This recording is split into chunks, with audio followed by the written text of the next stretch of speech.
Good morning, everybody. We have new groups of pilgrims staying here, including a group of professors from a university in Madrid. Magnificent people.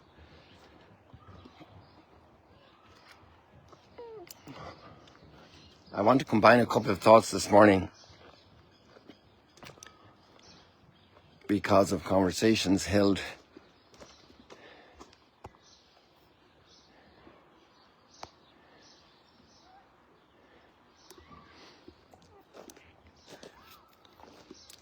It's hard not to find nature astonishing.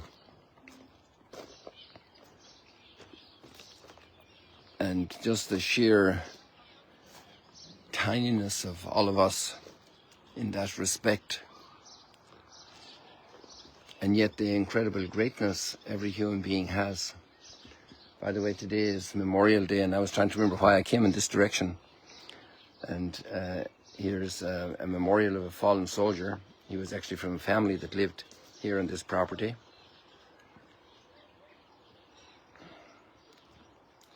Yossi. So this is the first letter on the right is Lamed, it's 4, and then it's a Yud and a Yud at the end, and a Vav and a Samik, Le Yossi. And he fell in the Negev, and he actually stopped here the night before to visit his family.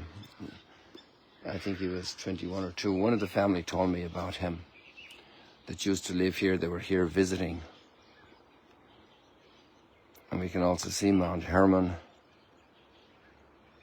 there sticking out at the back, that grey loaf sticking out behind the hill there. So I'm remembering people fallen, and so many battles fought, sometimes glorified, but always suffered with extraordinary pain. The reality of the human being on this earth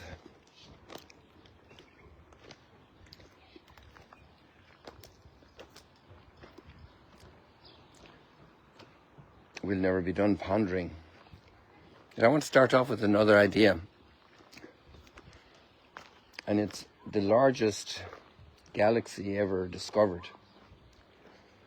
Do you know how many stars it has? Even if I tell you the number, I think our mind can't wrap around it.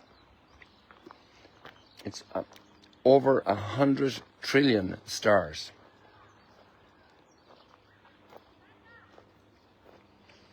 And it's the largest galaxy discovered so far, according to the report I read. I read this a few weeks ago, where it came up in conversation last evening as well with some of the people from the university. The incredible human ability to be able to discover a galaxy like that was never discovered before. And our amazing ability to actually count the stars to the level of 100 trillion. That's just crazy. And that little child is over there screaming. I don't know if you pick it up on the microphone at the end of that little jetty. And we scream and we shout. And we take ourselves so seriously. But the amazing thing is that there's a great portion of truth in that seriousness with which we take ourselves, because we are very seriously thought about, even by the God who created that galaxy. And that's the fascinating thing. It's absolutely mind-blowing. I think it's fair to use the word mind-blowing in that expression in America. I'm not sure, I imagine it's originally American, I don't know. It's kind of an American-sounding expression. Mind-blowing. It just shatters the dimensions in which we normally move.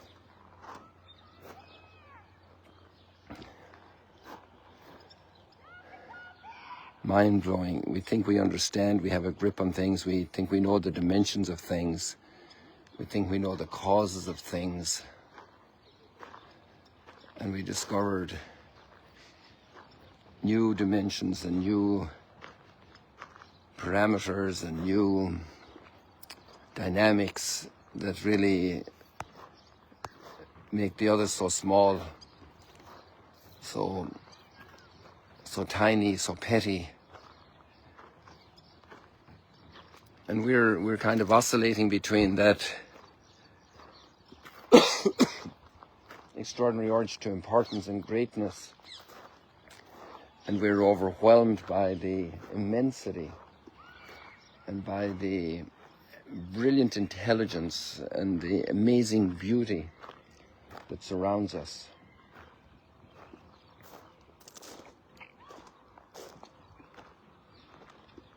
And our sun that's rising there, very pale this morning because of a little atmospheric activity that doesn't let the light run straight to us without some diffusion. It's been traveling for 8 minutes to get from the sun to here, 93 million miles away. And it's a small sun compared to many of the other suns that are out there in our world. And we're all traveling with such intensity and such speed and such importance and such urgency and such purpose because we're getting an ice cream. Or we're listening to some news report. And other people are in our way because our parameters are being disturbed by their presence. The amazing thing is that this God of the universe, the creator, that also is so admired with incredible astonishment in Genesis,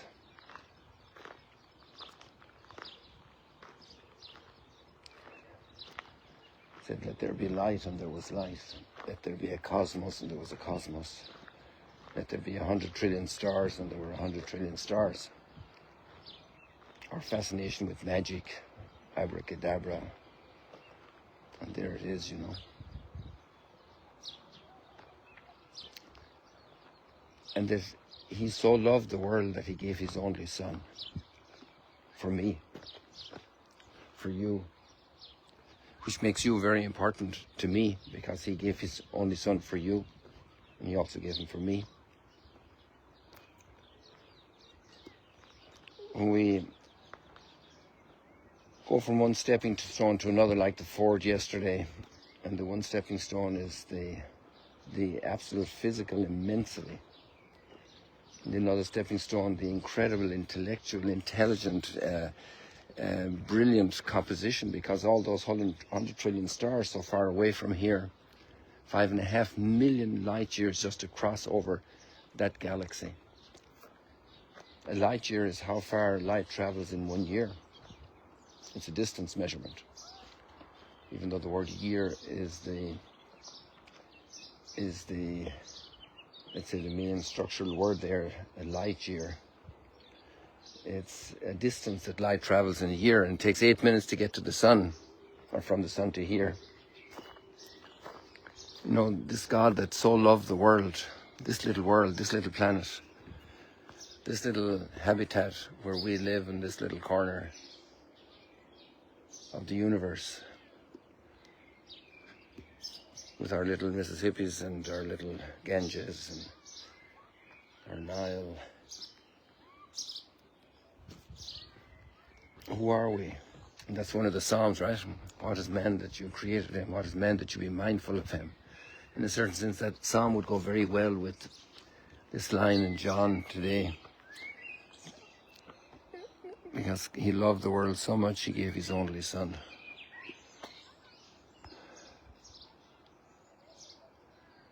For us and for our salvation, he came down from heaven to earth. He emptied himself and became like a slave in one of us.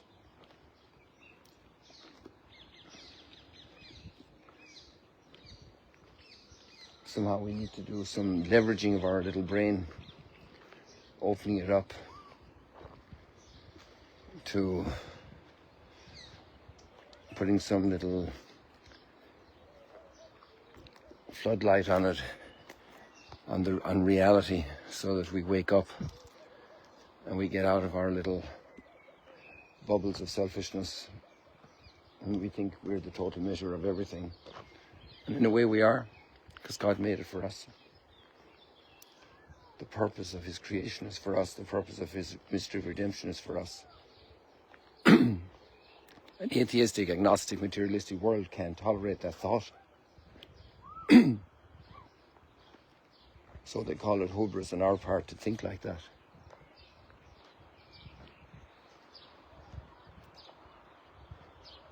Who are we? And then we have the nerve to stop God doing his stuff. And he puts up with us, and he lets us exercise that brutal control over others and persecution.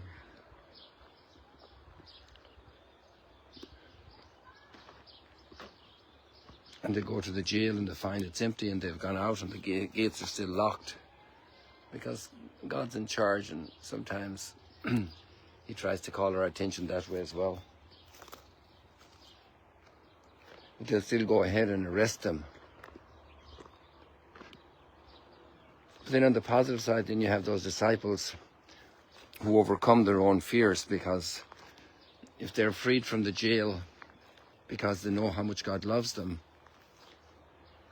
now they can do what he wants, and they can go back to the temple and pray.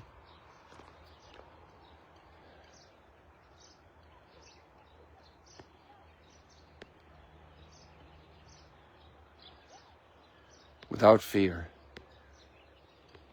And the guards go and find them at the temple preaching and teaching. And so the importance of the authorities being against them becomes trivia, because the big truth of their lives is that they're infinitely loved by this Creator who gave his only Son for them, for me and for you.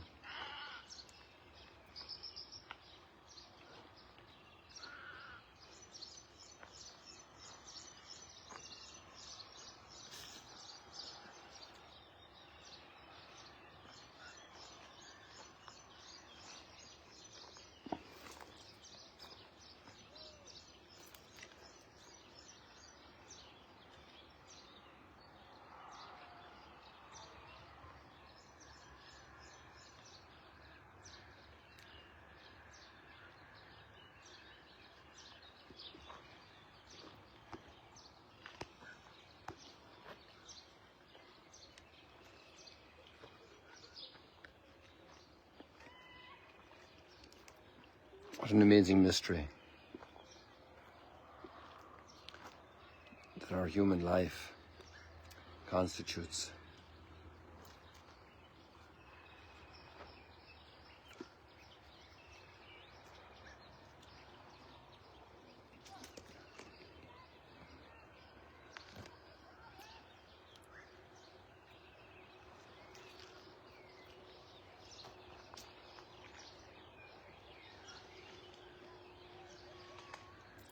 Mystery of life, why we exist, what we were created to do. People, God bless you on this lovely morning. All the fruitfulness here of this tree, the fruitfulness of your life, every kind deed, every act of love, every gift you give. See you later, alligators.